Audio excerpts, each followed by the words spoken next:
Today, again, on America First Immigration, that's what this show is called, because we are addressing everything related to immigration, primarily in immigration replacing American workers.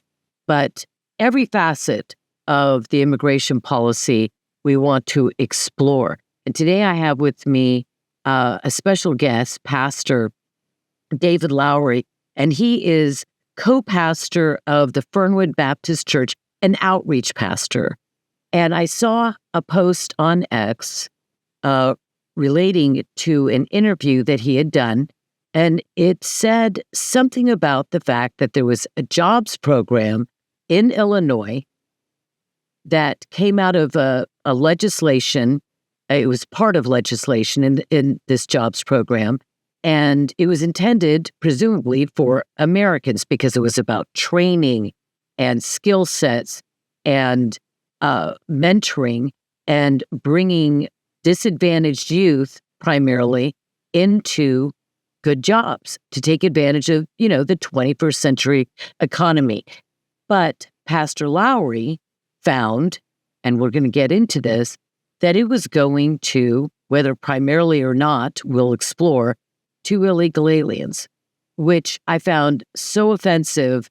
And I said to my booker, I want to speak to Pastor Lowery, get him on here. So welcome, Pastor Lowery. I truly appreciate you joining me and telling me your story. Well, first, let me give all praises to God and my Lord and Savior, Jesus Christ of Nazareth, for making it possible to be here. And Miss Farah, it's a pleasure to be on your show, and I was looking forward to coming and speaking to your listeners and viewers. To the American people and patriots across this country, we are at a very explicit time since that President Trump has taken over. He's bringing our country back to the way it used to be, and it has a totally different feel. But today I want to talk to you about some of the things that are happening in the Black community, and all Americans should know about this because this scam has been going on for a long time. As an outreach pastor, it's my job to be out in the communities to talk to those children who might have got kicked out. They're living in abandoned buildings, they're sleeping in cars, they're barely eating, they're not bathing. They have no thoughts, they have not been trained, the education system has failed them. And so it's up to us as men of God and as Christians across this country, no matter what color we are, is to go out and try to help those people who are less fortunate. And so when I was approached by Miss Freddie Batchelor, she has an organization called Destiny. She knows my work, a lot of people across the country in all the different states. I work with a lot of the street organizations, the GDs, BDs, Vice Lord Stones, and they know me as the pastor that never forgot where he came from, because I used to be one of them as a kid growing up in Chicago. And so when I get out and I talk to these brothers, it's all about what can we do to better ourselves. And so we have organizations, and a lot of people know them. We have the Urban League. We have here in Chicago, we have an organization that are ran by the Divine Nine, mostly a lot of Greek organization players being part of this thing. And they're a big problem for the Black community. I'll elaborate on that. We had the Cook County Workforce and the Safer Foundation, which is supposed to be in these organizations like Safer is written into legislation. So what J.B. Pritzker did right after they stole the election in 2020, in 2021, the governor, J.B. Pritzker, he put into legislation the Climate Equitable Jobs Act. And in this act, it was supposed to be trades like electrical vehicle engineering, solar panel installation in the business side. It had construction in it, carpentry, laborers, all of those things that a young person can get. It had a hub of entrepreneurs. If you had ideas, you could talk about them to start a business. All of these elements are things that young people that don't have a trade or don't have any idea how the world operates, they could get into this program. So J.B. Pritzker makes the legislation. He gets millions of dollars for this program. Where from? From Chicago? I mean, from the state? From the state and the federal government. Oh. Because this legislation, federal dollars come in and they don't even question because it's in legislation. Right. And so he ended up using Black people. And what he did, he created this program as a model to say, okay, we're finna help the Black community. We're going to make sure that for the future, Black people are included in this environmental type situation. That's how they was getting the money through the EPA and other things that President Trump is looking at now. So they got the money through, but they use the plight of the Black community to get this money. Now, mind you, this is a Black leadership. So they're saying, Safer Foundation, the Divine Nine, and all these other organizations saying, we're here to help the Black community. We're going to take this money and we're going to empower Black people and help the schools and do all the things that every other community does for their community. So the program gets enacted. Ms. Batchelor was looking for candidates. And so I had tons of young people that I knew was living in these abandoned buildings who always come to me and say, Pastor, what you got going on today?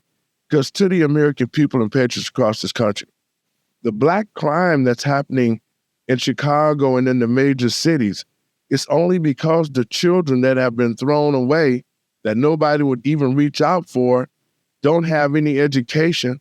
They have no knowledge of who they are and what they can do. And so that's why they're committing crimes. If you add drugs to a young brain, then you get the mayhem. So this program would have worked perfectly. So I helped Miss Batchelor recruit maybe 200 or 300 people. I went to my church. I went to those places and I was talking to people, and I mean around the country. I was talking about this program and urging other communities to look into this type of thing because it could really make a difference for our future. We get all this information, their Social Security numbers, and their whole totally identity. We got their information. They trust it. So we turned the information into Mr. Batchelor's organization, Destiny. And that was almost a year. All this personal information, and nobody had got called. But before we turned the information in, Miss Batchelor asked me, she said, Pastor, why don't you put your name in there? Because there's no age limit. And the requirements was this. They would give you up to $600 per week to come to school. They would provide housing for you. They would provide transportation. They would provide other means not only for you, but to your family. This was a family inclusive plan to where you could actually get on your feet. And so a lot of the kids who was living in homelessness, they thought this was perfect for them to come out the streets and get the help they need to be good citizens. That's why our children are killing, because there's nobody actually helping them and teaching them on what the next steps of life for. So we got all their personal information and we turned it in. It's been almost a year. About 3 or 4 months ago, I started putting pressure on Ms. Batchelor to get some response because they have been looking for facilities to train. And I helped her find a facility that was perfect, and yet they turned it down. So I'm starting to think that there's a problem because now everything that you say you need, we have helped you get, but yet you're not getting it so that we can get the training for children who said you was going to train. So finally, I get a call, and it's from the Urban League, and they says, well, is David Lowery there? I said, yeah. They says, well, you know, you've been chosen for the program. So I'm thinking, how did... out of all the people and the children, you chose me. Okay, so I said, you're 67 so years of age at that time, and they're choosing you, right. And they're not. Right. I mean, which is all well and good. You did apply for it, but yet, wouldn't a 21-year-old who's, you know, it's got his entire life ahead of him and doesn't have a marketable skill? A pastor has a marketable skill. I mean, you have a history. You right. But I don't think that they checked my history. I just think that they grabbed my name because I was making the noise. So they set me up for an assessment test. The Urban League called me. Oh, I get See, it. now, yeah, but they waited for Miss Batchelor and them when they provided the names, my name was just on there just like everybody else. And so I started making the noise. So they said, well, David Lowery making noise. Well, we better get We him better started. hire him. Get him in this Right. program. Okay, got it. And so myself and another friend of mine who was making noise, Morris Anderson, they called both of us. This is too And so, good. and so, I'm thinking now, why haven't they called the kids? But anyway, so we called the gentleman. He's at the 548 Foundation. That's part of the Divine Nine, the Greek organization. So he calls me up, and after we went to the Urban League first to take an assessment, so they had made the assessment over the telephone and said, Jerry, you guys are okay. You can go to the next phase. So we were at the last tail end of getting into the program just to start the classes almost a year later. And so we get through that. So we get a hold of Mr. Carpenter of the 548 Foundation, and he tells us that we on March 20th, we need to come to a place to get trained. And this is to take a TABE test. And for those who don't know what a TABE test is, that's a test that can measure your mental capabilities. So it's like I'm an like, IQ okay, test, but it's not an IQ test. It's a different test. Right, exactly. And so the guy sent us a text on where we were supposed to show up at. Now, when we talked, he said something about St. Agatha's, but he sent us a text to go to another facility that was on the southwest side of Chicago, which is mostly in a Hispanic community. And so myself and Mr. Morris shows up there, and I had this on when I walked into the door. Uh-oh, bad boy. Wait a minute, where's my Trump? I've got my black Gothic Trump hat. I should put that on. And so we're not thinking. So I go in and I got the hat on, and we're automatically greeted at the door by illegals now who are hollering and screaming as if, because they thought that I was part of ICE and I was coming to deport them. And now they're screaming and hollering at the door, pushing us out, And I'm saying, what's wrong with these people? Yeah. We're supposed to be, and I'm showing them on the phone. I'm like, we are here to take, tests, blah, blah, blah. But anyway, so I'll step off for a second because it's mayhem and it's at the front vestibule. And, I'm not working too well with all the screaming and the language being Let thrown. me interrupt you real quickly here. How did you know they were illegal aliens? Because they couldn't speak any English? That was one of the reasons why. Okay. The other reason why, because, well, I'm going to tell you about that. So anyway, I stepped out and just started taking pictures because I'm thinking now, why are all of these people here testing or whatever that they're doing? And yet my people have been waiting for almost a year and none of them have been called for the positions or to be trained yet. And they're training people who are not American citizens. That's what caught my eye. And so I started taking pictures, right? And I took pictures of them being trained and all of that. And so now finally, there was a lady who came who could speak English. And she told me that was the text for last week. So in other words, what these companies are doing is they're using these facilities on certain days. So on that last week, then the Black people, whoever that they're testing was there to be tested. And yet we don't know who's been tested because they've only got one person through the program that's Black that we know of, and we're the ones who put the recruits in. And so after, the big mayhem at the door, I walked out and we called Mr. Carpenter, who was the rep for Foundation 48. We called him several times. He didn't call us back. So finally I get to the car, me and Morris is sitting there, and he calls and I put him on the speakerphone. I said, hey, what's going on? I said, this place where we're at, we're here and there's nothing in here but people that can't speak English. I said, seem like a bunch of illegals. He told me, now he's one of the higher up echelon in the foundation. He said, they are supposed to be there. You are not supposed to be there. And I responded and said, well, this is the text that I got to where I'm supposed to show up to take the TABE test. he went on to tell me that, well, you should have came to St. Atha's on the west side, blah, blah, blah, that he sent me the wrong text. Now, he sent me the wrong text. Yeah, that's his problem. Right. But did he explain anything about why? That's right. Yeah, it almost seems like you're being segregated, so y'all would know that illegals. Yes. So wait a minute, you're not supposed to be there at that time. We only have illegal aliens being trained here. We don't bring Americans in that may have a little bit of a problem with this. And that's what happened. He sent me the text at the wrong time. I accidentally stumbled upon this situation. I always call those little mini miracles from God. Thank you, Lord, for opening eyes and exposing bad stuff. So but when he said that, and this is what he said, he was on the mic. He said, "Yeah, they're illegal and they're supposed to be there. You're not supposed to be there." Wait a minute. And he admitted they were illegal. Yes, he admitted that they were illegals. We got that documented. And so he made a comment. He said, "And who was with you that had that Trump hat on and was taking pictures?" I said, "Well, sir, that might be me." In the red shirt.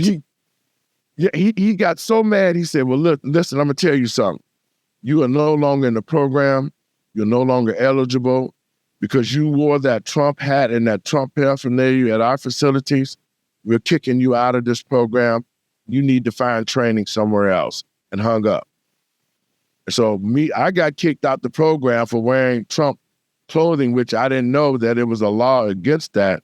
But more importantly, I found out that these organizations have gotten millions of dollars and they're not trying to train the Black children that I know of that's living in abandoned buildings.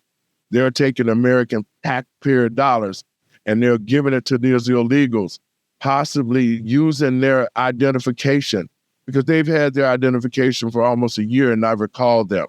So if you got illegals here, how can they continue to work and how can you justify the program unless you got valid people to show that they're citizens to be in the program?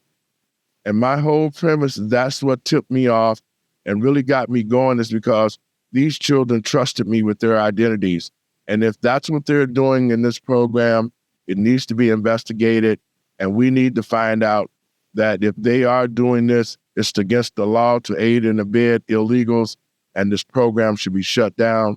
And the leadership that is part of this should be brought up on charges of fraud, waste, and abuse to American citizens and our children. Absolutely agree with you 100%. I wonder why they prefer illegal aliens over Black Americans. Because I'm not going to say white Americans because we're talking about Chicago.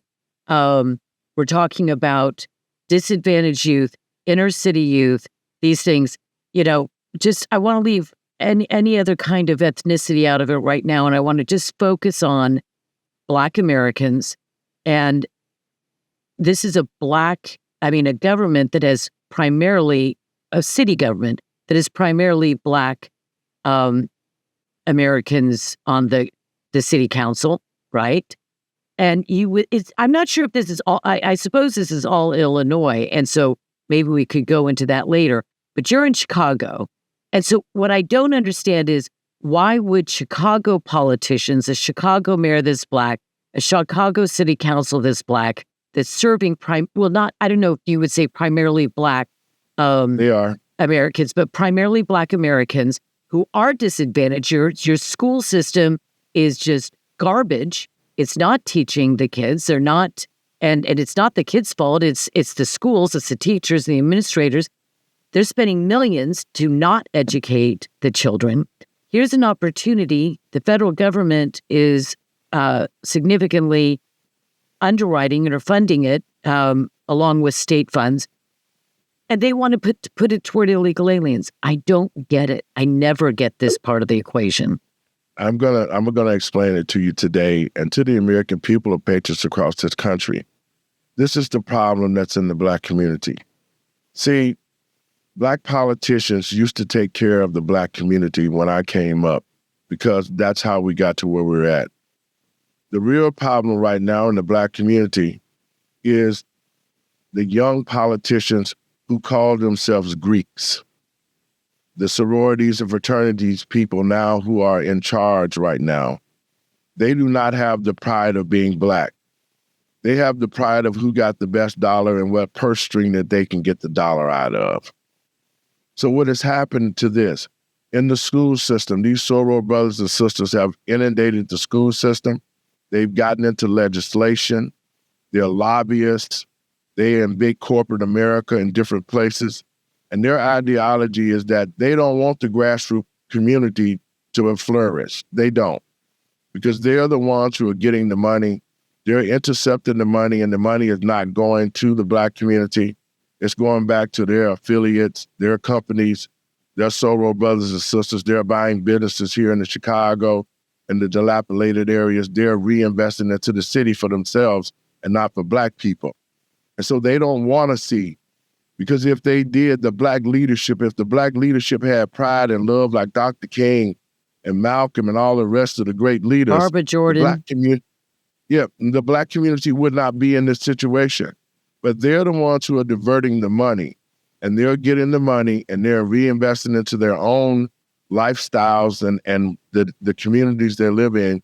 And they're hoping that the old sharecropper, that the man that came from the South who raised his kids with no education and became a great person, they don't want that type of grassroots people. They want educated people who believe in what they believe in and the lifestyle they live in. They're and elites. That's why. But the bottom line is, what you're saying is the Divine Nine, which I knew nothing about until I found out that Kamala is part of the Divine Nine and all that brouhaha around her. And I also talked to Carol Swain, a brilliant woman, and she was discussing, and we won't go down into this, but Harvard's Gay. What is her first name? Oh my goodness. Yeah, she dropped Claudine out Gay. because she got plagiarized. Yeah. Claudine Gay. So Claudine Gay plagiarized Carol Swain, who's an amazing person, and she was explaining this to me that she came from a 2-room, kind of just barely a shack, kind of a house, had a bunch of brothers and sisters, and they were dirt poor. And she just made it because she worked, and she had someone who inspired her, and she had that determination and grit, and she made it all the way. But she found that when she got into the Ivy League, that other Ivy League members of the Ivy League that were Black academics, that they were disdainful because they knew that she wasn't from wealthy Black America, right? And just kind of like, thought. Yeah, exactly. She wasn't one of the elites. She didn't fit into their program, and they certainly. Oh, this I remember. She said that it doesn't look good for somebody who didn't, get all of these programs, who through sheer will and determination and hard work, just raised. She always had people helping us. We always need somebody say, you can do this and you should do this. But what I mean is, she wasn't in this whole social program. Well, that's what it is. It is. It's a social organization, and they feel that they are elite and that the world that they live in is much better than the regular Black person. But they're the people who are in charge of the government right now. And see, they're the ones who keep diverting funds. President Trump always say this, and to Black Americans, when you hear President Trump say he gave more money than any other president, he did in the national budget when he was the president. He gave out over $200 to $300 billion for the Black community. But that money never made it to the Black community because these organizations, these NGOs, like the Greeks, like the 548, the Safer Foundation, the Chicago Urban League, all of these organizations get millions and trillions of dollars to say that they're going to help the Black community. It's it's corruption and abuse of power, and it's cronyism. It's the Democratic Party. It's a Democratic Party. Yeah, let's just say it's just the Democrats being Democrats. So let me say this. You think you need a Doge going on in Chicago? A little Doge action there? Well, since then, and I want to thank God, man. And also, I want to thank Tom Holman, who is a friend of mine. And Tom, thank you so much for the hookup. It was very much needed, and we'll take care of business from this end. But since then, Tom has allowed me to reconnect with him, and they've already started to investigate this matter. Oh, wonderful. It's time for the Black community to rise up. And the first thing we have to do is we have to get rid of the bad leadership. It's the leadership in the Black community that's causing it to be in this condition. Because, I just spoke on my show the other day, and I said that, think about this. Every community thrives because they reinvest into themselves. Mm-hmm. Actors in the white community, doctors and lawyers, they come back home and they help build their communities back up. The Black community is the only community where our people will not reinvest into the Black community. Not like Muhammad Ali did, not like Jim Brown. They came back and actually tried to create economics in the Black community, united with the pastors and the political leaders then who was able to help the Black community rise. And we don't have that now because we don't have those type of athletes. It's every man for themselves. We don't have pastors who will call it like me, who will stand up and say, no, this is wrong, and we need to fight against it. We have a lot of men of God now who are afraid. We have Christians who are afraid, and they want to stay in their little shell and worship God from there. But God said he blesses those who help the least of his people. That's right. And so but beside the fact that he says, who are you to fear man? Do not fear man. That is the last verse, because we have God on our side. If you are for God and God is for you, you do not fear man. So what we need to be is out there and exposing this kind of stuff and not be afraid, because what you got here, it looks to me, and we've seen this happen over, I remember Tawana Brawley all those years ago. We have grifters and I guess what's the term? Race baiters. Race baiters, yeah. Race baiters and grifters. And then we have the elite, the hoity-toity elite Black Americans, and all of them, they're either for their reputation, they want to, Claudine Gay, she wants to be accepted into the, academic elite, and she doesn't want to be looked like she's come from, well, she didn't come from where Carol Swain came from, so I guess that's a good reason. But she doesn't want anybody to really turn their eyes toward Carol. It's got to be the elite Blacks. And then there's the grifter Blacks that are also, just about advancing their own personal agendas. There's a couple things I want to talk about. And we can go back and forth. I'm really enjoying this conversation. I had a whole conversation. I did an entire 2 hours, I think, yesterday on Barbara Jordan, because, her work in the area of immigration was so profoundly important. And then when she passed away, it all went away because there was no leader to step into her shoes and lead. So immigration, all of the and you have to watch. Let me throw something in there about immigrations. I want to send a shout out to Numbers USA, Mr. Andre Barnes. He's a colleague of mine. And immigration is a very important issue for anybody's community, especially for the Black community. See, if we understood immigrations, then we would have been more prepared to stand against the illegals who came into our country and tried to be replacement immigration for the Black community. Mm-hmm. That's what this was about. And so Mr. Barnes and I have sit down, and we're going to do something. We want to get you involved with us. Let me interrupt you and just tell you this, that the person that I was interviewing, Jeremy Beck, yesterday, or was it the day before yesterday, is from Numbers USA. And as a matter of fact, I was going to tell him, I want to meet this guy, Andre Barnes. I want to meet him because the area of their research, their website presentation, as a matter of fact, I've got like hundreds of quotes here, well, dozens, not hundreds, from A. Philip Randolph and Barbara Jordan and Booker T. Washington, Frank Morris, all these, W.E.B. Du Bois, Frederick Douglass on immigration. I can have him to call you right away. Yeah, because he's part of my network. This is hugely. Yes, it is.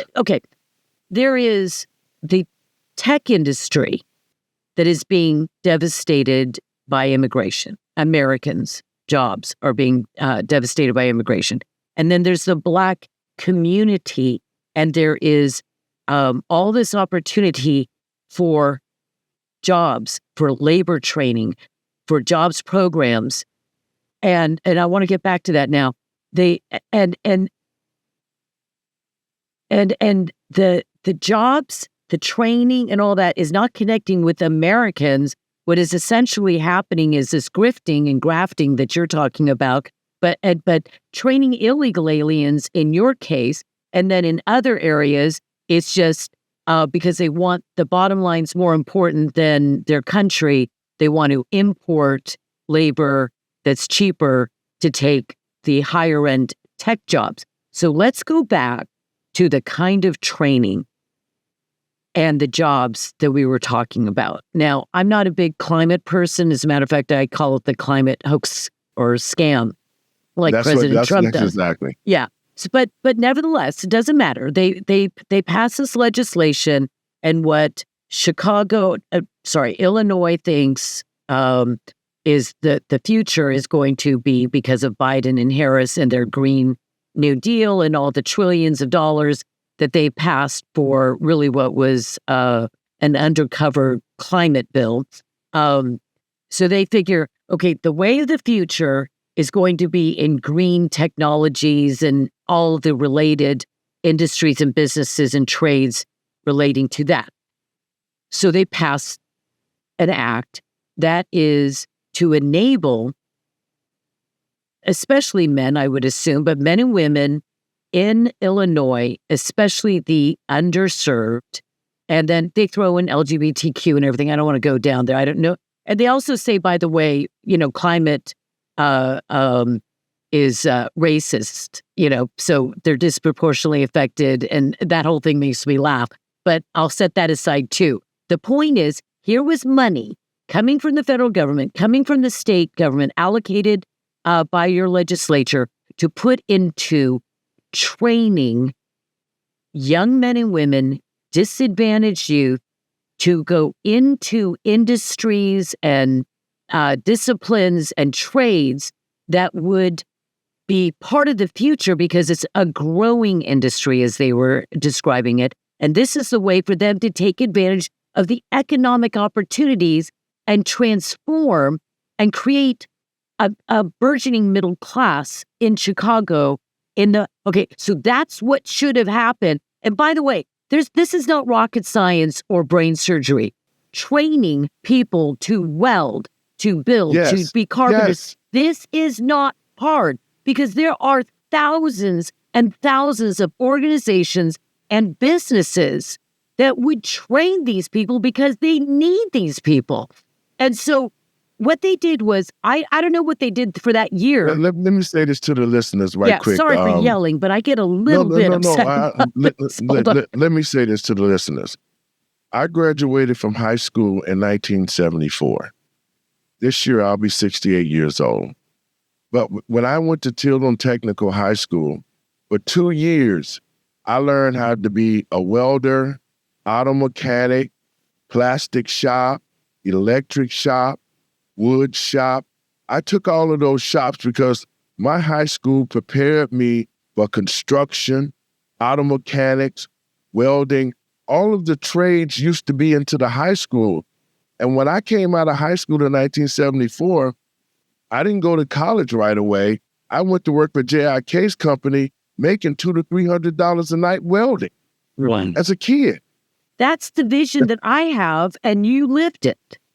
I lived that vision, and that's why I was so adamant about, for the future, that these young Black kids would have an opportunity to get paid to come, have housing, transportation to get there, and then learn a trade in the future to become good citizens and create a nice middle class for people that don't have a college degree. There's so much to this, David. I'm telling you, there is so much to this because I'm very excited you're here with me today, because it's common sense. We're talking like this word that's been absent for decades, probably in America, common sense. and it's back with a vengeance. And, regular people, you don't have to be Albert Einstein to have common sense. And common sense tells you this. Okay, let me throw this past you. Decades ago, in the 70s, they started emphasizing on a national level a college education. Yep. And what they did was they elevated that is the standard. And so the federal government, which has been funneling or contributing and funding to the tune of hundreds and hundreds of billions, if not trillions of dollars, to get Americans to help them with loans and et cetera to get them into college. They have completely left behind that and actually didn't even get the fact that not everybody wants to go to college. And by the way, some of the greatest men and women in this country that contribute the most to this country didn't get a college degree and maybe work as artisans, in a sense, tradesmen with their hands, and they got a good paycheck, and it was an honorable, honest living, and they could buy a little home, get married, whatever order, have kids, and take care of those kids and live in a crime-free community that was clean and orderly and maintained. And people, that's how it used to be. That's right. And now what do we have? We're going to go and take these inner city Black kids that are maybe not as interested in learning about queer theory and I don't know what else, Shakespeare. And I'm not saying it's not nice. I've got Shakespeare around here, but that doesn't make you any money. And what maybe they would all like to be trained in trades to be able to go out there and actually earn money and have the American dream. Well, these children are out there. It's a cry for help, really, because they don't have an education because they're not teaching them anything about math and science and the basic things that they need to learn to be good citizens. But they're teaching them about TikTok, and they're teaching them about the social programs. They're telling our children in the school system, if you're a boy, you got a girl trapped inside of you and vice versa. All these divisive programs. And the sad thing of it here, in the state of Illinois, J.B. Pritzker is pushing these transgenders and these homosexual programs into the school system since COVID. Not really since Barack Obama did it and made them where they created the law that gave them the right to be married as a man and a woman, whatever he did, but that was wrong. But he has pushed this state toward that. So most of the kids who are graduating out of high school here in Illinois can barely read or write. They don't know cursive. They cannot count. They can tell you every social program, and they can tell you every transgender and all of that. And so parents lost their rights across the country. And in cities and states like Illinois, parents are fighting because they can take your kid and transform your child without you knowing it. You know what this comes down to? And it goes way, way back. As a matter of fact, I have a book that was published in this is the first major chapter out of the book. This was published in the 1800s, and it's called Drops from the Poison Fountain by Zach Montgomery. And what he does is he goes through the education system. He was in California, and he was opposed to the laws passed that compulsory education by the government. And what he does is lay out an argument that will blow your mind, and you'll understand this as a man of God, that education, that all things, parents are the autonomous authority, the sovereign over their children's lives. And the government has no right to interfere in their decisions on what to feed them, how to educate them, or anything else, and their morality and their faith, unless they harm the child physically, which is against the law for anybody. And what we've done, the very act of taking our children, and the kids are not stupid. They literally know that when you force a parent to put them into school and the teacher and the administrator becomes truly the obvious authority over the parent, there's a severance there of affection, of respect. My fight here is America First immigration, which includes fighting for Black communities, Black Americans who have been here. Like P. Ray Easley says, my family's been here for 8 generations. I was talking to somebody the other day, and his family had been here, I don't know, for 12 generations or 10 generations. And the point being is that these are Americans. She said, I don't want to be called a minority. I'm a Black American. I've been here. My family's been here since the founding of this country. And so what we're doing is we're importing minorities that get special minority rights. Now, they come into America and get the biggest boon that, only 1% of the whole world gets to come to America. And immediately they set foot on our soil and they become minorities and disadvantaged. But we should be treating the historically disadvantaged like inner city Chicago. This was the, and I want to say to the American people and patriots across this country, I just did a show earlier. See, it's been the Democratic Party who have gave Black people the illusion of freedom. They have used the Black community for over 60 years, and Malcolm said it best about how the Democrats will continue to lie to us and beg us for votes, and once they get into office, turn against us and try to destroy us.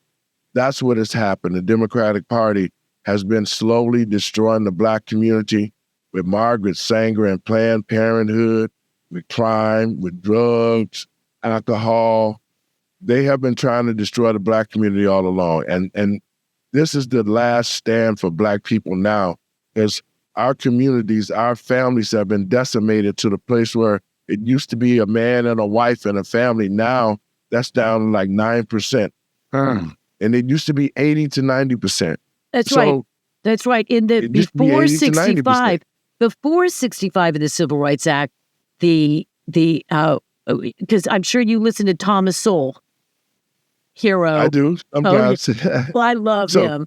Well, he's old now, but I mean, I love him. So it's down to like 9%. So what I'm saying is this: because we did not keep traditions and values of what the old politicians did, the old politicians set their things in stone on how we should be.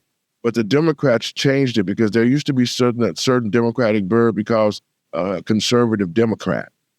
They had conservative ways, but they liked the Democratic Party because of what they were doing. That all changed. That's no longer there. But Black people have awakened and know that the Democratic Party, what they did with immigration by opening the border was they brought in a race replacement. Oh, yeah. This was called race migration, where they felt that the Black community was so downtrodden at this point that all they had to do was send in, pay these illegals to come to the cities, go into the Black community, disrespect them, take up squatting. We're going to open businesses in the Black community and get rich off of them and keep pushing them farther and farther away, while the elite Blacks who live in gated communities buy up the buildings in the city and come back and create business and make money off of them and use them for the next voting base. That was done all under the Democratic leadership. Black people, we should be tired of that type of lifestyle. We should be going to the polls just like we did here in Illinois. See, they don't want to tell you that Illinois, Black folks got out and voted for the first time for real, and Illinois had 47%. Insane. Who voted That Trump. is crazy. That is so crazy. I love that. I love that. And Let's go back. That was because, okay, go ahead. And that was because people like myself and P. Ray kept opening people's eyes and saying, right. And you look can't, at what's happening. You can't stop. You cannot stop. Right. And to me, this is just me, because y'all have the work that you have to do in Chicago, and you know what that work is. But I think that well, firstly, let me say something about replacement race. When I grew up, I've told this story before. It's not that interesting, but it sets a foundation of understanding here. I remember probably reading in the newspaper or learning as a kid or something that Black Americans were 11 to 12% of the population. And by the way, Hispanic Americans were almost non-existent, but they were at best half. But earlier than that, I mean, the percentage of Hispanic Americans in America proper was infinitesimal. And when I looked one day at statistics, demographics in the United States, I realized that primarily since the 80s, but it started in the 60s for some reason. I have no idea why in the 60s they would do this, but they opened the floodgates of immigration. And now, and I don't think most Black people know this, you are not number two. Like whites, the majority, then Blacks, then everybody else. Now you are number three. And I don't like talking about race, and I want to emphasize that every time I do, because I hate it because of what's been done to it. But I will say this, when it comes to replacing a historic Black population, and by the way, part of that has to do with abortion and things like that, but replacing a population, so now we all know that demographics, your numbers matter when your voice is to be heard, because voting is about numbers, right? And so now you're number three, and soon we're not number three. Let's keep it real. The name of my talk show is Let the Truth Be Told. Black people, you are not number three. According to DEI, that Black people are number 7. See, what we fail to realize is this: Black folks, we let them break us down to a place, and we let them bring other people over us. And because of Black leadership, see, let me say this, and I'm not being a racist or anything. The Black community spends more money than everybody put together, Miss Farah. Our dollars go to things that does not matter. You can look these statistics up. Black people used to be 40 million strong. We were the second strongest in the country. But we are no longer in that position. We're not number 3. Because the pecking order goes like this. It's the white community. Now it's the Hispanic and the Latino community. Then it's the LGBT community. Then it's the Asian community. So Black people, we down at about number 7, okay? That's where we at. Well, let me interrupt you and say this one thing. When I was talking about purely about race or ethnicity. And again, I believe if you're an American, like you could be a Chinese American, hyphens, forget all that, but still, your grandparents, your great grandparents are Chinese. You look Chinese, but you are so red, white, and blue that Exactly. I don't think of you as Chinese. I think of you're just an American. Okay, we all are Americans. That's how it should be. That's there what should it be should no be. pecking order. That's what it should be. But when it comes to politics and they bring race into it, and there are and the Black community does need the programs like President Trump did in his first term and brought Black employment up so dramatically. Yes. We need to be doing that because we want the best for our country as a whole, for our Americans as a whole. I don't want foreigners to replace jobs that Black Americans or Hispanic Americans or white Americans should take. Now, what I was talking about is this, that if it's white, now Hispanic is double the size of Black America, double the size, then Black America, and coming up on your heels is Indian Americans, not indigenous Indians, but East Indians and they've already Arab surpassed Muslims. us. Arab Muslims. They've already surpassed us. I don't know about that, but I'm going to check those statistics. So what I'm saying is that doesn't make any sense when we've got unemployment.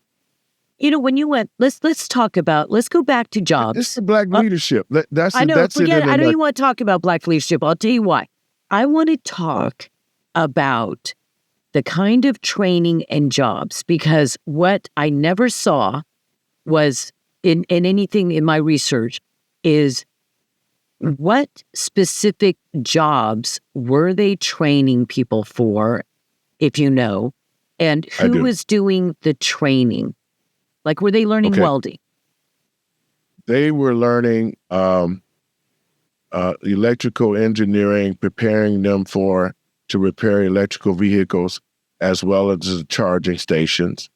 They were teaching them about solar panels installation, the physical side of it, the business side of it, the scientific side of it. They was going to learn that. They had core programs for construction. So if you was already a contractor, you could learn the business side of it, learn how to do governmental bidding for contracts. If you wanted to learn about carpentry, bricklaying, all of that stuff was on the construction side. And then they also had a division that was supposed to teach children about entrepreneurship, business owners, how to start a business, how to do this, and all of that. And that's what attracted me to the program, because with those three alternatives, you can only become a winner, because the future is being built around this type of manufacturing and this lifestyle. So if I got a degree, they said the state certificate would be just like a 4-year degree. If I got this state certificate, I could go anywhere in the state and be an electrical engineer regarding electrical vehicles. I can go to Detroit. This is so, yeah. Now you know how I feel. Oh, no, I've been feeling this. So there are nights that I literally could not sleep because of something to do with immigration. I could not sleep all night long. So I know how you feel. Let me say this, that is the kind of training and jobs you're telling these young guys. Most of them probably are guys, but, Girls too. Girls too. Both. You're talking about, so you found 200 or 300. You went to churches, you went to guys, sleeping on the streets or whatever. I talk to guys. And you I talk talk to guys. Them, and you say, here's this opportunity. I want to know, did they say, oh, no, I don't want to work. I don't want to put any effort in. Tell me what they said. When I start talking to these young people about housing and paying them to come to school, there was tears in their eyes. Because nobody has ever came to them and asked them, what is wrong with you? Why are you like this? And they trusted me with their information to say, they was like, Pastor, nobody has never came out and sit down and talk to us. Nobody has opened doors for us and told us what we could do. They have no idea of what the world offers.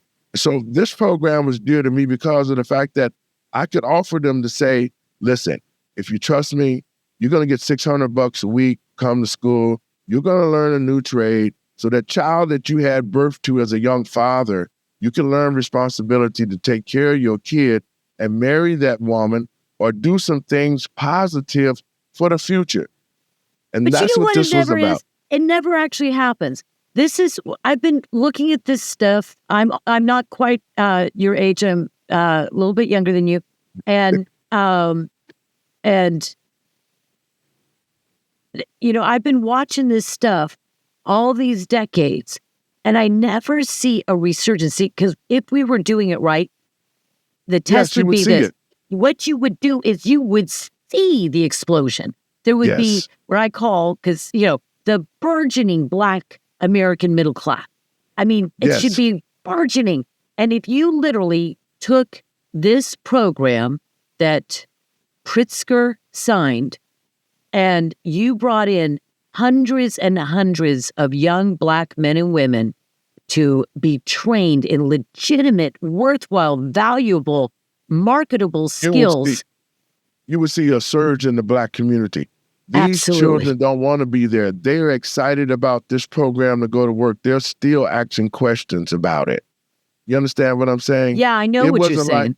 It wasn't like they were saying, well, no, I don't want to work. They was begging me like, Pastor, please put me in it. Make sure I get in it. This is how I can change my life. I can get out of all of this. And so that's why it was important to me. And that's why I'm fighting like hell to expose these guys, because you shouldn't play with a child's future like that. Well, what's wrong with your education department? Like when I was a kid, they had shop in school. Yes. And I don't think I took shop. I should have, because I love that kind of stuff. I think I took a jewelry making course. Like, why? but this was, a million years ago in the 70s.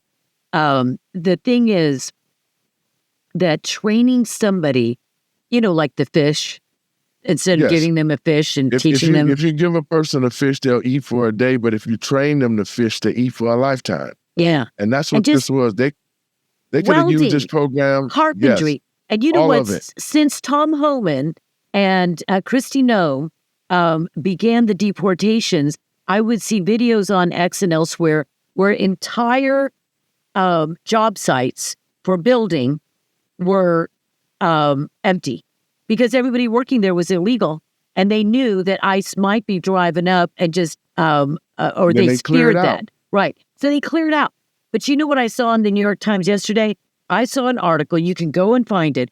What'll happen to home building if we do this deportation? I'm thinking, oh, you still haven't gotten it, right? So what you're saying is, what will happen to the price of homes if we don't have illegal, underpaid labor coming in?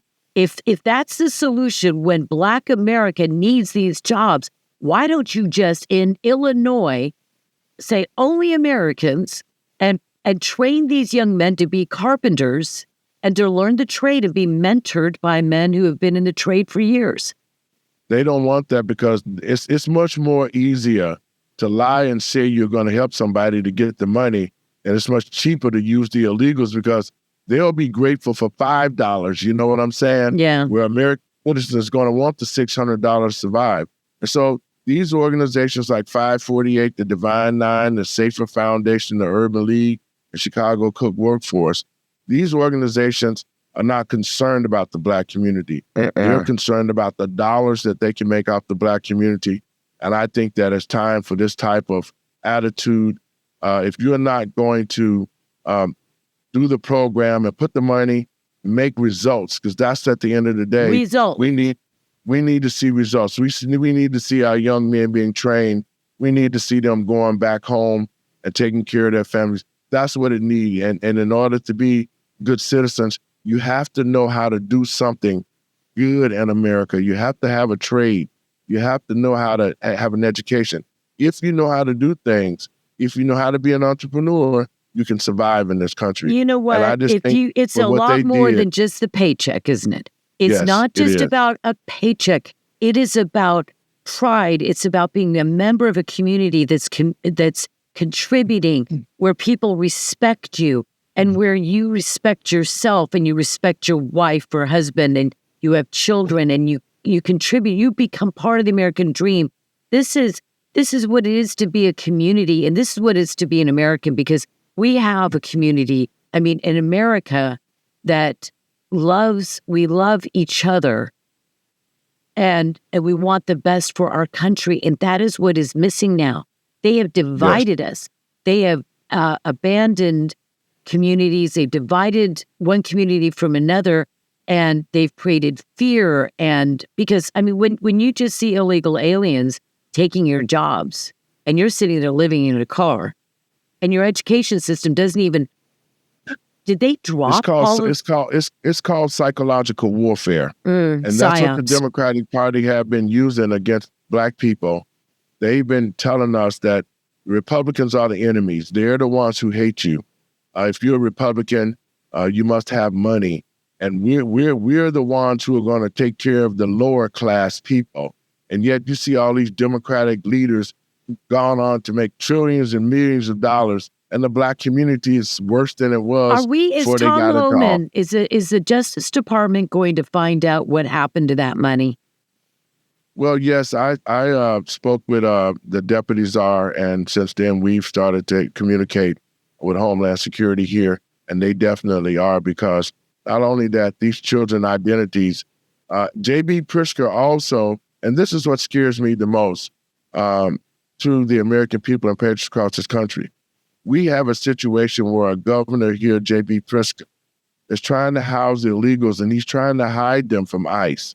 And so what he's doing, he's going to use programs like this to ensure that they can hide and get dollars, taxpayer dollars, because with all of these young people identities there, they could easily, with their Social Security numbers, let the illegals work under their Social Security numbers and get the dollars and make it seem as though that the program is being facilitated by the Black community. You know, one thing I found out, and this was from my interview with Jeremy over at Numbers USA, that if you go to E-Verify, which is, you know what E-Verify is, and I tried to do it yesterday, and I couldn't do it, and I think that I was on my phone, and I think you have to go out and sign up for E-Verify, and I thought, well, wait a minute, I don't want to sign up. But anyway, you can block your Social Security number so that if somebody else is attempting to get a job through E-Verify, that will be blocked. But the crazy thing is that I learned for the first time is that if I called the Social Security Administration or the IRS, they would not tell me, even if they did an ID check on me, right? Because you go through that when you talk to the IRS, for instance. Even if they did that, they will not tell me if 3 other Elizabeth Farahs are working across the country using my Social Security number. They won't tell me. And that's the thing, that because these different agencies do not connect with each other. They got different software. They don't talk about. This is just they won't tell you. They just I can't tell you that information. But you're right. They have to start talking about each other. Do you know a guy named Mike Rowe? I don't know him. Okay. Well, he's a really, really cool guy. And I'm just going to tell you a story that I saw him talking about yesterday, a clip that I saw on X. You could find it, Mike Rowe. And I can't remember the name of his organization. I think it's Micro something. But anyway, he's a guy from labor, trades. You know, he's a guy who I think does shows about trades. Like, I don't know, just like very guy things, right? He's a guy's guy, man's man. And I should, before I introduce this subject, which I didn't plan to, I should have been able to articulate that better. But whatever. Major fail there. He's a really guy's guy.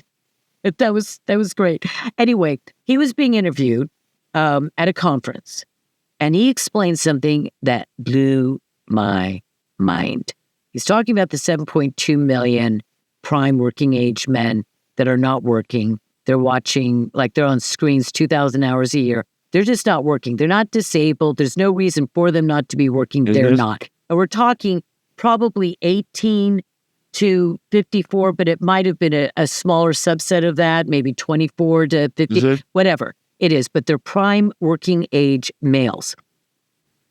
And then he segued and was discussing a call that he got the other day.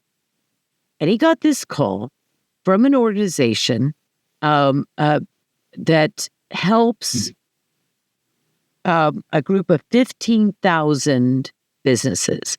These 15,000 businesses, as part of this umbrella organization, are required to deliver to the federal government, to the Navy, 3 thermonuclear submarines a year. 2 Pennsylvania class, 1 Columbia class, something like that. And they were saying, Mike, do you know where we can find tradespeople? Because we can't get behind on fulfilling these orders. 15,000 businesses involved. And he says, wow, no, it's hard to find tradespeople, qualified men and women who work with their hands that are skilled. I got some. And you know what? I got some. Well, you listen to this. You listen to this. I'll bring you together with Mike Rowe then. He says, how many do you need? And do you know what he said? We need 100,000. And Mike Rowe's like, you need 100,000? So, no, let me finish. And then I'll tell you what else he said. We can't find 100,000 skilled tradesmen in this country for one industry that most people don't even know exists. Yep. Building thermonuclear subs for the Navy. Imagine the shortage of that kind of skilled labor and tradesmen across the country. And he said, I know that right now we are short 80,000 in the automotive industry. And I'm thinking, there's 180,000 jobs right now. You're talking to me about skilled labor now. The young men you're talking about don't have that skill yet, but it doesn't take a PhD or a master's degree to get to that level. So what do we do to make this happen? Well, one of the things, I've been doing this prison ministry thing for years.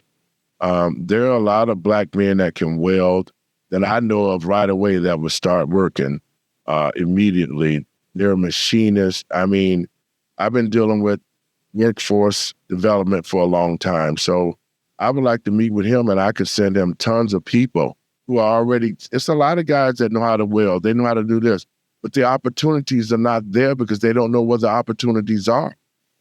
Don't you think that we should have a national, and I'm not saying a bureaucracy, but we have all of this other garbage that we funnel billions and trillions of dollars into that help nobody. It's all fringe garbage. And yet, when it comes to jobs, why don't we have visibility and transparency and clarity as to what is available out there? Because I can tell you, you're not the only man that I could talk to, like Mike Rowe, who would say, you need 100,000 skilled tradesmen. Let's make that happen. Because I dare say, you might not be at the top of your field, but if you put somebody through a year of grinding training in a legit, not a Democrat training program, but a legit training program, that you could be popping out skilled labor and tradesmen. Let me say this, and I've experienced that myself. When I graduated from high school at Tilden in 1974, I had done some sparse welding, some stick welding. I had done some welding in my electric shop class, creating things. I really never had done MIG welding myself. And so even though I had a basis of industrial type work, when I went to J.I. Case Company, I did not know how to MIG weld. That's with a welding gun, automatic welding gun. They took 2 weeks and trained me to weld. And I had a career with J.I. Case Company. I was a MIG welder. I made $200 to $300 a night welding piecework, welding Y-frames to tractors equipment, earth moving equipment. They learned me how to lay a bead down on a bar, connect the metal at the right angles. Just 2 weeks, and I was working. So what is the problem? Why do we fire Pritzker and your mayor? I can't remember his name. But Johnson. why don't we get these people together with communities? That's all you got to do with our foundation. This is what I would ask to happen. I would ask to meet with them. Our foundation can contract with a college and start them training for these positions right away. Yeah, but not a college. Why does it have to be like not to get a 2-year degree? It could be anywhere. It could be anywhere. At a facility, but I know of some colleges that have industrial training already, so they would get the actual training at their workplace. It would look a lot better like that. They would learn better that way, and that we train them, and we can put these people in and put them to work right away, because it's simple. Learning how to MIG well. A lot of them already know how to read blueprints. I knew a lot of guys already know how to read blueprints, so we could teach them that training. They could actually start working and building and saving, because on-the-job training is the best. That's how I learned how to be a MIG welder. JIK took the time, gave me the 2-week training. They put me out there on the floor, and every time I needed to know how to set something up, they had a guy called the setup man. The setup man would come to your booth. He would show you how to blueprint. He would take the fixture, take the parts. He said, now put these parts here, put that part here, and this is how you clamp it all down. Put the welds here, put the weld there, pull it out, and start the process over again. Each job, the setup man showed me how to do it, and I did it, and I made tons of money and took care of my family. Oh, and you know what? This is not exclusively like on-the-job learning and developing of expertise is not just for the trades.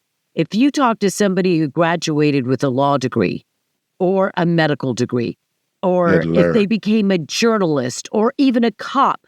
You can go through practically every single discipline and industry, and you can look at and you could talk to people and they'd say this: I graduated 4-year degree, whatever the degree was.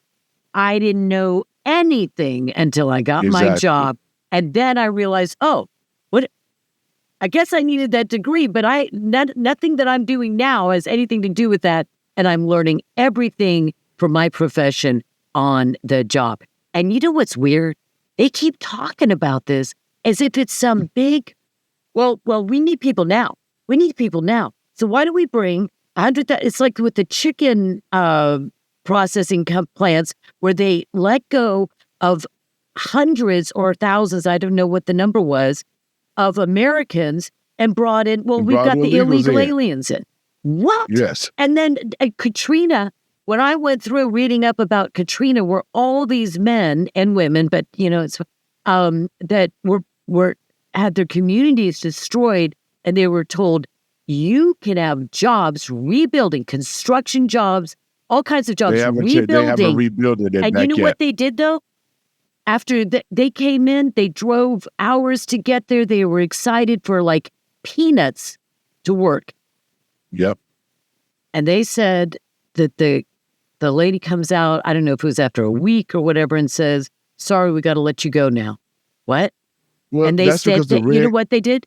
The aliens are in here. The Mexicans or Hispanics or Latinos are in here. Yep. So they came in to replace it. And she said, I saw grown men cry. And she said, and I cried with them. Well, because a lot of people went in Katrina. I had Reverend Thompson, some friend of mine in New Orleans. I used to play in the USFL League for the Chicago Blitz. So I was a football player, you know. And I was in the New Orleans area. A lot of guys from different cities came to help during the relief process and to help rebuild New Orleans after the flood. Well, the Red Cross took most of that money.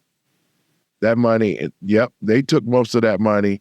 And New Orleans has not been rebuilt since. Towns like Algiers, that was all down close to the river and all like that. Those little towns are gone. So still decimated. So it is a pattern that we can see right now that the government has not been held accountable for all the things that they've done. Like and FEMA. I just think, when they're giving money to illegal aliens and they're living in the Ritz. And people are dying in tents. People can get $750 in North Carolina. Right, they're living on dirt with a little flimsy tent over them. Yeah. You know what? What they do, and this is like across the board, is they pretend like we're talking about we're only going to bring in through H-1B the top 1% or 1/10 of 1%, the geniuses. But when you're hiring, when you're actually looking at the people that are coming in, they're not even average workers from, say, India. I don't know about China.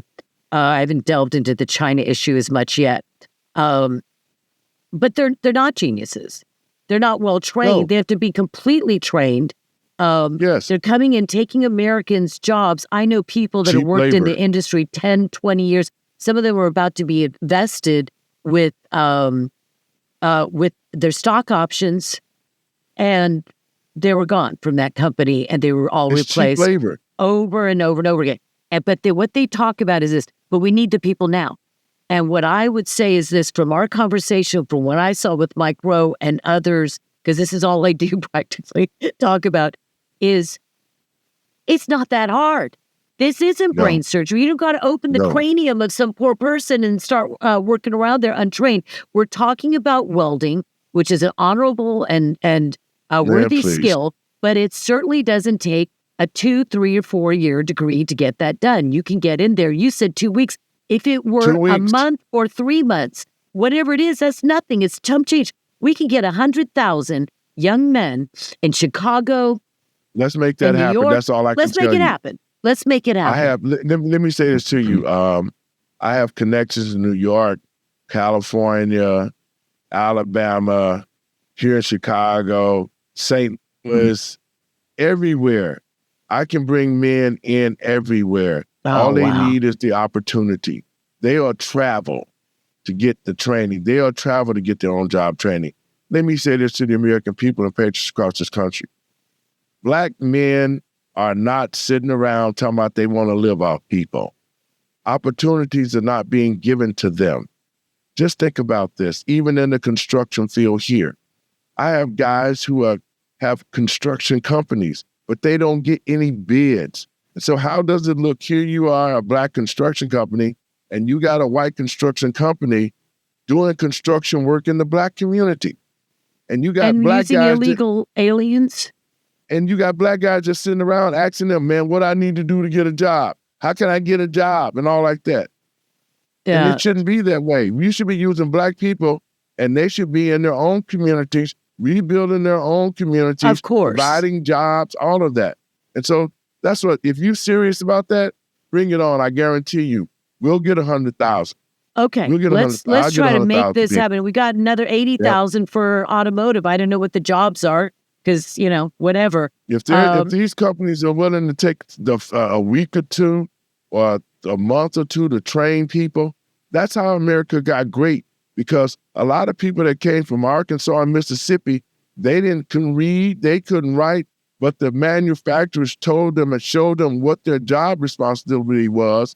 They learned it, and that's how they took care of their families and raised all these educated fools now who's sitting in corporate America and won't even help their people. And, I'm going to just close saying this one little thing, and then we'll say goodbye because we could talk forever. The crazy thing about reading and writing, and that's another thing that just ticks me off, is that learning to read and write is, again, it's not rocket science or brain surgery. Any mom who knows how to read and write can just be playing with her babies and her toddlers. And by the time they get into kindergarten or first grade, in the old days, you couldn't even go into first grade and go into primary school unless you knew how to read or write, because that's how simple. You teach phonics and this garbage that they've been filling our schools with this sight reading, which was proven probably 100 years ago was a complete fraud, that Yes. you cannot learn to read by sight reading. Phonics. Nope. Gotta have a You book. learn. You gotta have a book. You got to have phonics. That's all you need. Yes. And so, Yes. you know what, those young men and women, they can get 2-3 weeks, 2-3 months of training, whether they can read and write well. And they could also have somebody who cares teach them phonics, and they'd be reading and off to the races in no time at all. And let's just do that thing. Let me say this to you. My father was a sharecropper, and I picked and chopped cotton until I was 8 years old. From 5 to 8, I picked and chopped cotton, okay? I know what it is to live in a shanty. I know what it is to be dirt poor. But my father came to Chicago. He had a 3rd grade education. Dominic's Finer Foods. It's a grocery store called Dominic's Finer Foods in Chicago. Oh. They gave my father a job as a porter, and that's a janitor, to mop the floors, to pick up spills and all like that. Even though he couldn't read and write, they taught him how to become a manager, a receiving manager, where he learned how to count, he never lost nothing out the back door out of 30 or 35 years of work for Dominic. But the point that I'm making is they took a janitor who was mopping floors and turned him into a store manager, a receiving manager at that. So that's what I'm telling companies today. Give our young men and women a chance to learn what you need manufacturing. Because if those companies like Dominic's and other companies hadn't trained my father, then my family would have been out on the streets too, because he wouldn't have been able to know how to do anything. And pass it on to you.